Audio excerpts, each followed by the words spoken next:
بسم الله الرحمن الرحيم.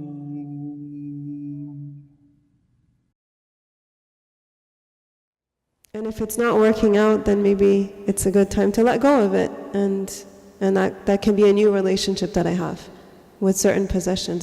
It's a relationship of recognizing that they can be a path to sadaqah.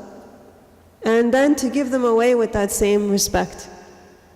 Right? So when we give away clothes, some people I know, mashallah, when they give away clothes, they wash them before they give them, they iron them, they put them in the most beautiful way, they even put some perfume on them, and then they give them away. They don't just throw them in a ball into the big containers that we find around the city that accept donations. They do it in a way that has a lot of love and respect. So that's an expression of a relationship. So, and we said those that belong to others. The second category is my physical environment. So my home, and if you live in someone else's home, like your parents' home, for example, then your room. What's your relationship like with your room? Is it a place that you love? Is it a place that gets to experience your, as my auntie used to call it, your caress as you clean it? Cleaning it is like caressing it. It's like a loving caress that what you would do for a child when you love a child. So what's our relationship with the place that we live in, the physical environment? And that can include a car for some people. Your car, is your car like a big laboratory with stuff growing everywhere? Or is it something where you really are thanking it for the wonderful work that it does for you and the good places it takes you? So our car has a name, so that can be a good start, because then you don't feel as entitled to mess it up, because if that's like, our car is called Fatiha. We called her Fatiha before we knew Fatiha, that who is here, so that was not meant to be any kind of disrespect to her. But once you think about it that way and you think of, Fatiha is doing a good job, look at how Fatiha is managing these icy roads in Ottawa, thank you Fatiha, you're really a trooper. You don't feel as good about just, dumping stuff and letting her get all dusty inside and stuff like that. And of course that's in the tradition of the Prophet ﷺ, who used to name his objects. They had names.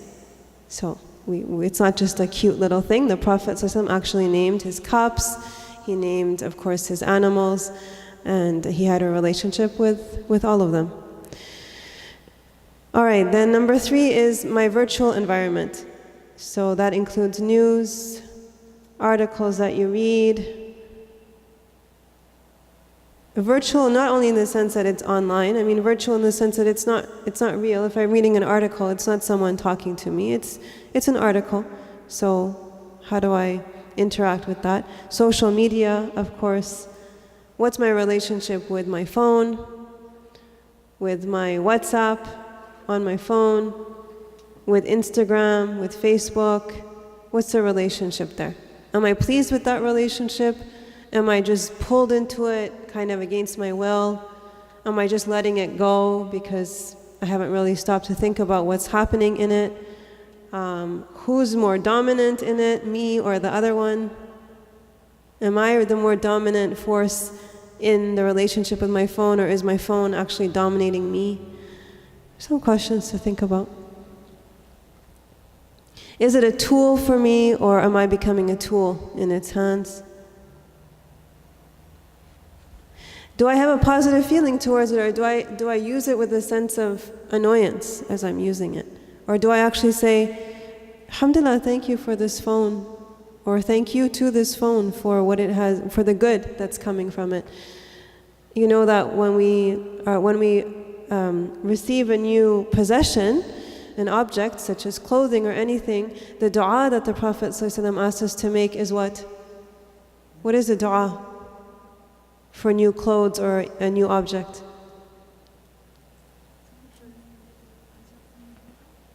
Sorry? Sure, you can say that. There are all kinds of dua, but there's a specific dua about, let's say, a new piece of clothing.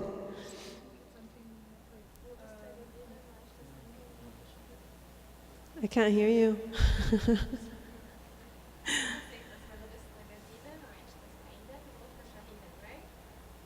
Sure, I haven't heard that one before. Maybe that's like an Egyptian variety. That's cute. It's got a nice ring to it, mashallah. It's beautiful. You can say that. Let's hear it. Let's hear it. It's a nice dua.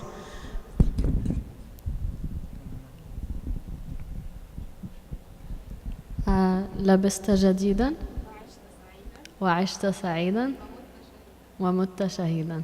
MashaAllah. Can you translate it for us? You're wearing new clothes.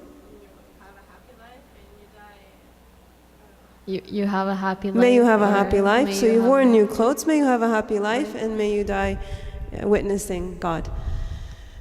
That's what you would say to someone else. But what about what we are supposed to say in looking at that new object? So the Prophet asked us to make dua, asking Allah for the good that's in that, and the good for which it was actually created or fabricated. The intention that was there when it was actually produced as an object, wherever that happened. And to seek Allah's refuge from any harm or evil in that object, and any evil that was there when it was actually, in the intention for which it was made. Right? And that's so important for us today. When the evil of some things and the intention behind them is palpable, and we see the result of that. We see, for example, internet, and the evil that's there in it, and the phone itself. What is done to some people in our own midst, in our own community of people who are meant to be people of purity, the way that the phone has made pornography accessible and has touched so many people's lives in a frightening way and destroyed so many families. And we know that this is a huge usage of the internet. It's for pornography. There are people who are using it in that way and whose intention is just that. So when we use it, then it's very important that we seek the help of God and the guidance, because you never know what page you're going to fall on. So that we seek Allah's guidance, that we're able to use it for good, for the good that He has intended for it and made possible through it, through the phone and other things. And this is a real thing. I know a child who was 7 years old when she ended up watching pornography on a phone. So this is not just fear-mongering, it's unfortunately a reality. The last thing that her parents ever thought would come of that phone, or come through that phone. So may Allah protect all of us and all of our children in the world. So the fourth one is my inner environment. And that's my relationship with myself. Sometimes it's good to think of it as a kind of environment, because we've been educated to hopefully not feel comfortable if there's litter on the ground and things like that, and to take care with that. So we have a kind of environmental awareness, and I think most of us are sensitive about trying to buy products that are going to be least harmful towards the environment and create, less waste. And we make those decisions, I think, every time we go to the grocery store. Just today I was trying to make a decision like that. So, but we don't often treat ourselves and our inner environment with the same respect and attention. So under inner environment, just to help you think about that, is your inner dialogue, how you're talking to yourself throughout the day. If you are feeling like, it's not enough what you're doing, and you're thinking about that and you're saying that to yourself in so many ways, that you haven't accomplished enough, you're not functioning at the level that you should be, You're failing. You're this old and you're still not X, Y, or Z. Another day's gone by, and what do you have to show for it, and this kind of thing. Or an inner dialogue that could be centered around other people. Because one of the things about the Muslim is that other people are safe with that person. The definition that the Prophet ﷺ gives of a Muslim is that other people are safe. A Muslim is one with whom other people are safe. They're safe from his tongue, they're safe from his actions.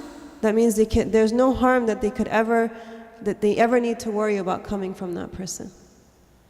And a very important aspect of that is your inner energy. Your inner energy that you have towards other people.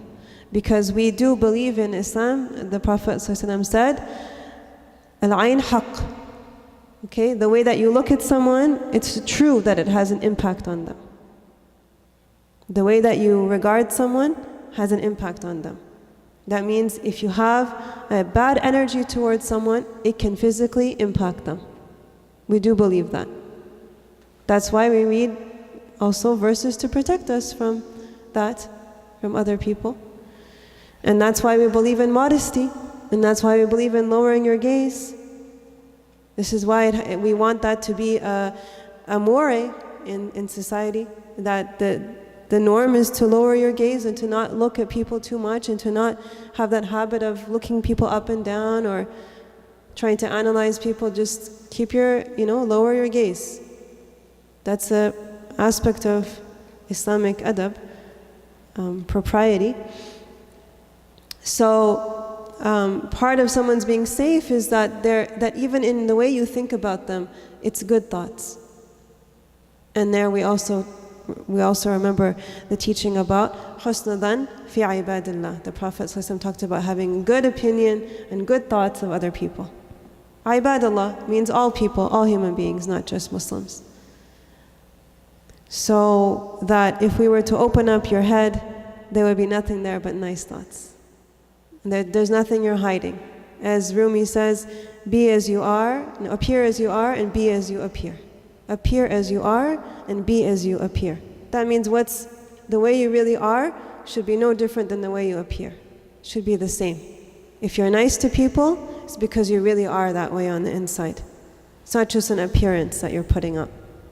That person should know that's really how you feel about them. It's not that they're just being friendly with you on the outside, but inside they've got all these negative opinions of you. Right? That's a really big journey to take, actually, if we think about it. We're sort of used to feeling that as long as I don't express it, it sort of doesn't exist. Until it's expressed, it doesn't exist, but it exists if it's in your head. And Allah can see that. And it's affecting your heart, and it's affecting energy in your environment, and it may even affect the other person. They can feel it. Right? If a dog can sense fear, then what about a human being? Human being is far more complex than they can sense. They can sense when you don't really like them. They can sense if you don't really respect them. So you're not really getting away with anything. You're only degrading the nature of the relationship. And so we really value the idea in Islam of being transparent. Shafaf. But in a good way, not that you just show all your ugliness, no. That you're so pure that your inside is like your outside, like the Prophet, so I said, no. He didn't have two faces. Sallallahu alayhi wasallam.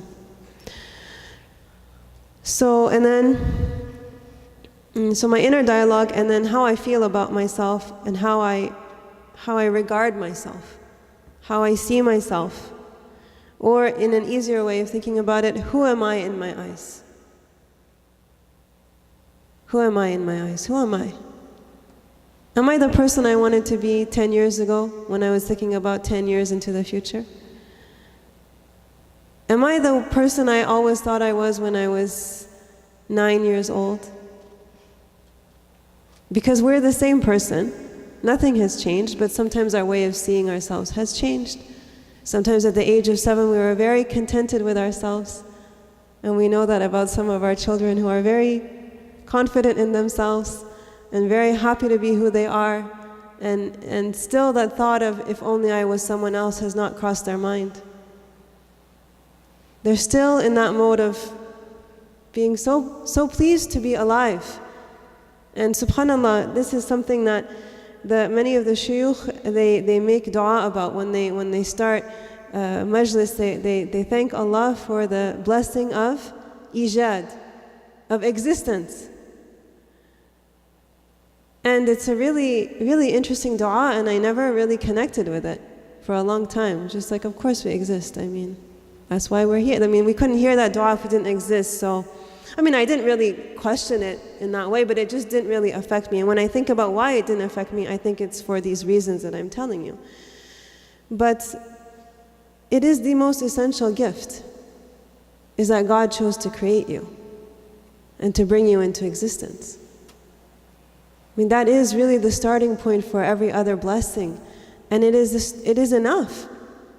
He didn't have to choose to bring me into existence. Who am I anyway? I'm just a drop of His creation, a choice that He made. I'm not entitled to exist.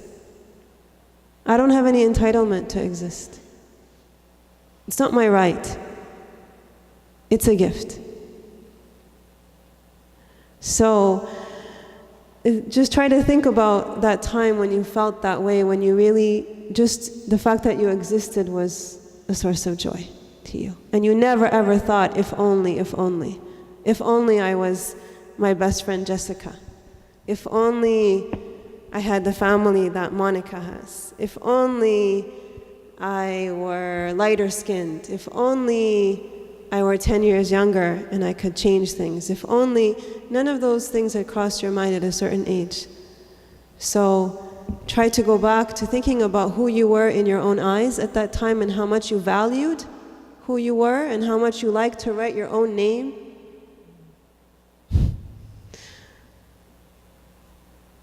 You were happy with your name even.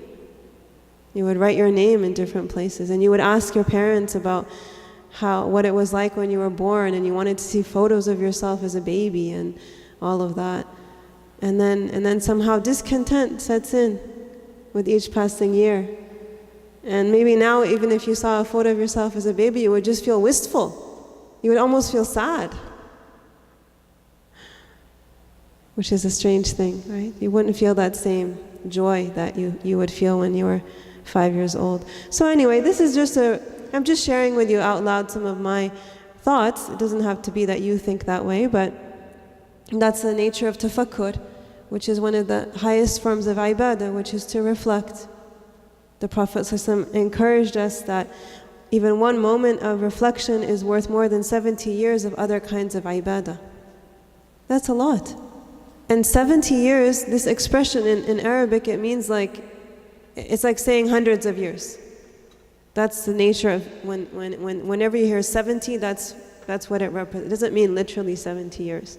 It's a way in Arabic of saying sab'in, like tons, a lot.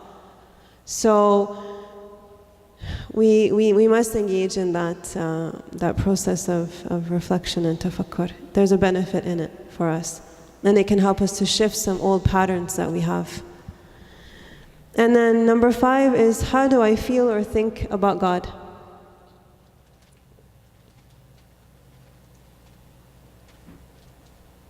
And we've talked before about centering our perception of Allah subhanahu wa ta'ala on His most prominent quality that He asks us to name every single time we start something new and every single time we recite His word, which is rahmah. This quality of rahmah by which He's interacting with us on a constant basis. And this is an ongoing project that we need to keep coming back to. I know you might think I've heard her say this so many times now, but I want to see the fruits of it. When I start to see the fruits of it, I won't talk about it anymore. But I've yet to see the fruits of it in my own self and in us together as a community. So And if you already are convinced, then go out and convince other people. Because a lot of people need to hear this message. We still hear so many people saying things that are quite negative in nature about even sometimes how people express their hopes, as if it's so hard to receive Allah's rahmah, as if it's, things like that. And we need to change that way of seeing things if we're going to move anywhere. And so part of that is just to remember that right now we're not in the world of judgment. The day of judgment is the day of judgment. That's the time for judgment. Right now, it's not. It's a world of rahmah. And even on the day of judgment, Allah will express His rahmah as well. But He will also express His judgment. But right now, we're not even in the realm of judgment at all. We're in the realm of maghfirah, of tawbah, of constant opportunities to keep coming back to Allah, to make amends, to fix things. And that's a beautiful thing. That's a very, very beautiful thing. There's no end to that as long as we are taking a breath, as we're still able to take a breath. So then we have to make sure that we are not hastening judgment by starting to judge other people and judge ourselves and judge the state of the world. And this is very important because it becomes a way that we show disrespect to Allah subhanahu wa ta'ala in a subtle way. We might not recognize it, but for us to judge and to think that something is over before it's over, or to write people off or anything like that, these are not good ways to be in the world, because it's only Allah's place to do that. It's not our place. So sometimes even when we talk about something like a sickness, we have to be careful. We shouldn't make a pronouncement on okay, so this person has this sickness, and this sickness usually gives people about 2 to 5 years to live, so that's how I'm going to think of this from now on. You have no right to even think a thought like that. This is Allah's business, how long someone has to live, whether Allah is going to heal that person, and all of those things. And why am I saying that? Because it's about your relationship with Allah. Be careful of overstepping your bounds. Have respect for His power and His qudra and His might, and have hope and build hope based on what He's shown you. We just passed the day of Ashura, and one of the things that we're celebrating that happened on that day, all the stories actually that relate to that day with different prophets are of hope. Do you know some of the things that happened on that day? The 10th of Muharram, do you know some of the different historical things that happened to different prophets on that day? No? Maybe we'll stop here. It seems like you guys are getting tired. Just name me 3. I'm just looking for 3. You have to have a mic, otherwise I can't hear you. No one can hear you.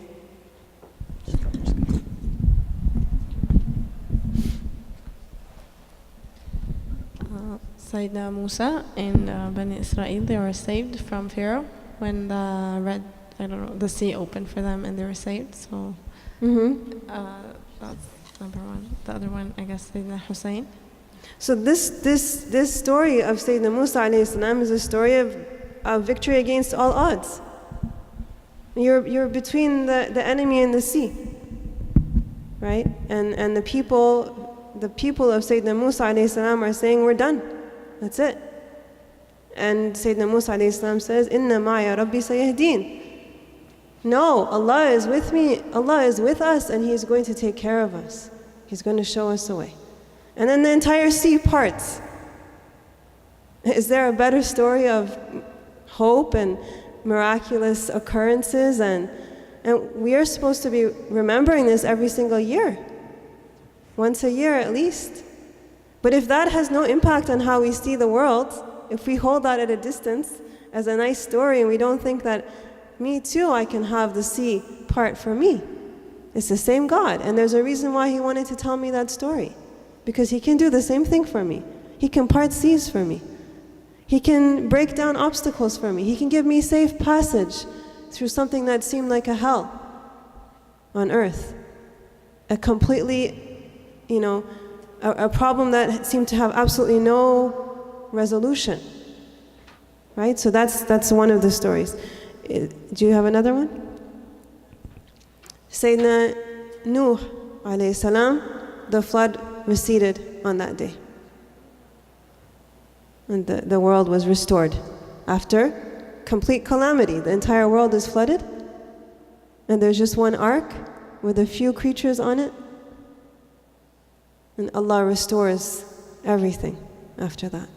After that trial, after that difficulty, after that test. The biggest test is that, can I trust Allah? It seems like I don't even have a thread to hold on to. There isn't even one piece of land that's still dry. But it's the trust. That's the real test. It's not the physical hardship necessarily, but it's what's going on inside you, how you're struggling with these different thoughts, and you're trying to triumph over the doubt and the fear by remembering who Allah is and remembering that His promise is true. So, and then the final story that I want to mention is the story of Sayyidina Ayub. This was the day when Allah subhanahu wa ta'ala healed him. Sayyidina Ayub, Job, the Prophet Job, who had all kinds of sicknesses, incurable sicknesses that Allah subhanahu wa ta'ala decreed for him to have as a test to him and to the people around him. This was the day on which he was completely cured. Complete shifa. So all of these stories are to inspire in us the realization that there's nothing that Allah subhanahu wa ta'ala can't fix. And they're not just for us to say, isn't that nice that prophets had that experience, but I'm just going to fast because that's what I can do. That shouldn't be the gist of it. There's a lot more that's being offered to us. So, how did we get started on this?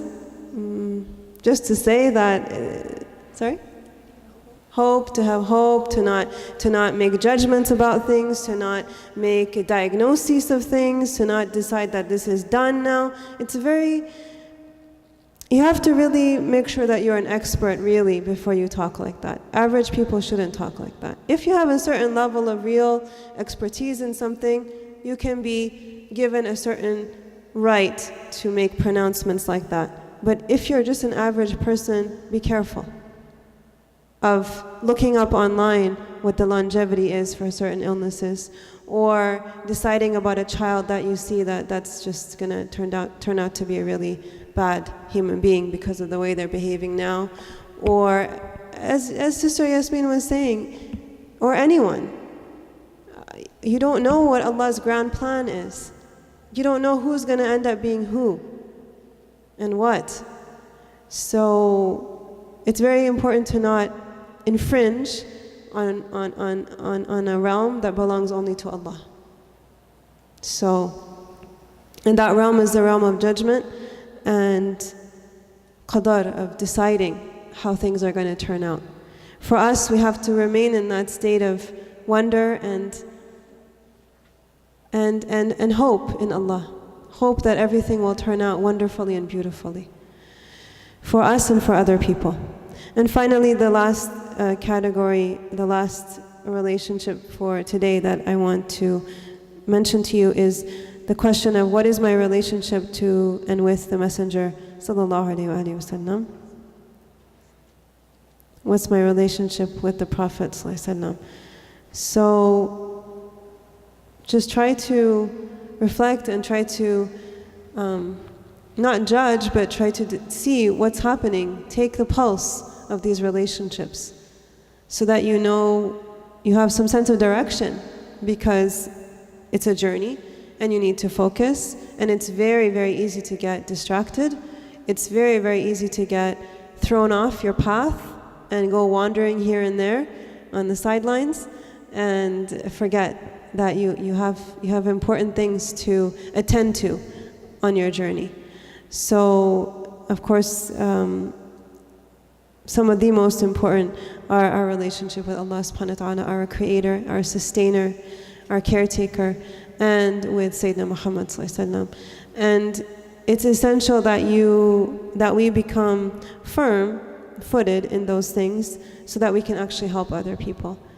The other day, somebody I know was asking a question about how they were going through some mental health difficulty, and they were asking, is it possible for someone who has a mental health illness to ever be close to God?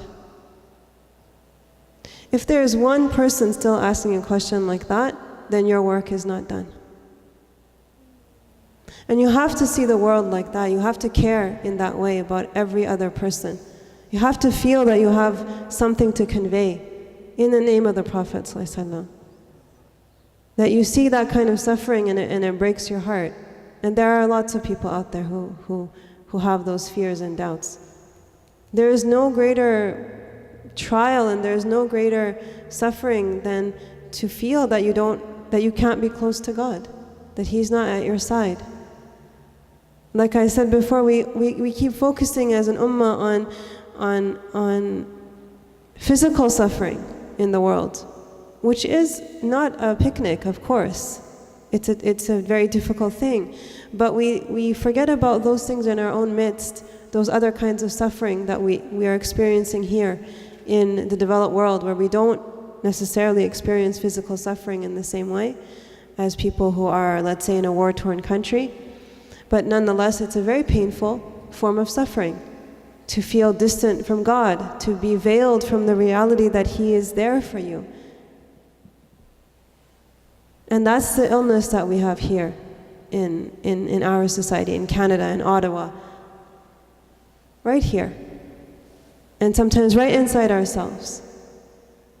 So may Allah subhanahu wa ta'ala help us to heal our relationships and to have healthy relationships with the people in our lives, with our teachers, with the people who have made us who we are, with our parents, with our sisters in faith, with Sayyidina Muhammad ﷺ, and with Allah subhanahu wa ta'ala Himself. Ya Allah, we ask that you would pour your shifa, pour your healing power into our relationships and give us the capacity to carry our relationships and to have interest in our relationships and to have interest in the people and the blessings that you've given us, to not be apathetic towards people or to blessings or to circumstances. Ya Allah, remove the illness of apathy from our lives and remove the illness of indifference from our lives. Ya Allah, allow us to be interested and excited and full of wonder at the opportunities within relationships that you've given us,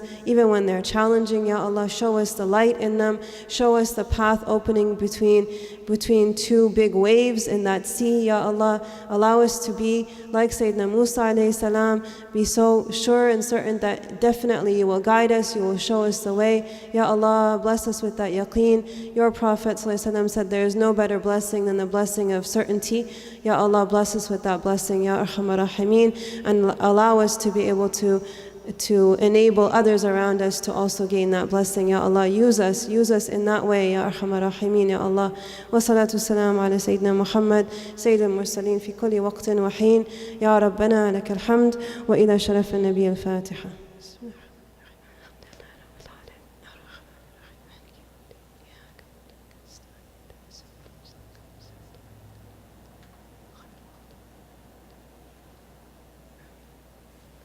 May Allah help you with everything that you have in the next days until we meet again. May Allah make all of everything that you have on your plate easy to do and beautiful, and may you be able to accomplish it with grace and graciousness and gratitude to Him. May all of the days between now and the next time we see you be wonderful, happy days full of blessings and joy and goodness. Ameen. Allah, ya Allah, Allah, ya Rahim, Allah, ya Allah, Allah, ya Kareem. Of you, my Lord, I'm asking the gaze of your affection to heal all wounds and hidden disease